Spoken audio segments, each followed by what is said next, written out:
Indian സിനിമയുടെ ഇതിഹാസമാണ് അമിതാഭ് ബച്ചൻ. അമിതാഭ് ബച്ചൻ ഒരു സാധാരണക്കാരനായിട്ട് വന്ന് പിന്നെ സിനിമയിൽ വലിയ ഉന്നത തലങ്ങളിൽ എത്തിയിട്ടുള്ള ഒരു നടനാണ്.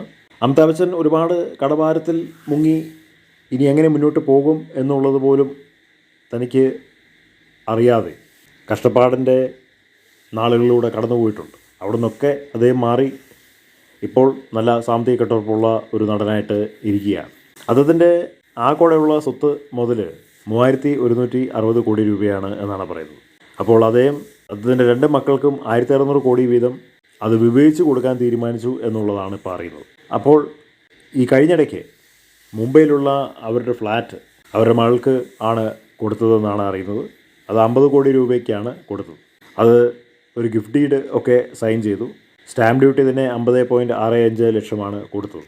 അപ്പോൾ ഇതിൻ്റെ അകത്തുനിന്ന് നമുക്ക് മനസ്സിലാകുന്നത് സ്വത്തുണ്ടായിട്ട് കാര്യമില്ല, അത് മക്കൾക്ക് തുല്യമായിട്ട് പങ്കിട്ട് കൊടുത്താൽ മാത്രമേ മക്കൾ വലുതാവുമ്പോൾ അല്ലെങ്കിൽ അവർ കല്യാണം കഴിച്ചൊക്കെ വരുമ്പോൾ അത് വഴക്കില്ലാതെ വയ്യാവിലിയില്ലാതെ സന്തോഷമായിട്ട് ജീവിക്കാനായിട്ട് കഴിയുള്ളൂ. ചില മാതാപിതാക്കൾ അവരങ്ങനെ ചെയ്യാറില്ല, അവരങ്ങനെ സ്വത്ത് വിഭജിക്കാറില്ല, അതിലൊന്നും മക്കൾക്ക് കൊടുക്കാറില്ല. അതുകൊണ്ട് മക്കൾ മാതാപിതാക്കളുടെ കാലഘട്ടത്തിന് ശേഷം അടിയും തല്ലും വെട്ടും കുത്തലുമാണ് ഇരിക്കുന്നത്.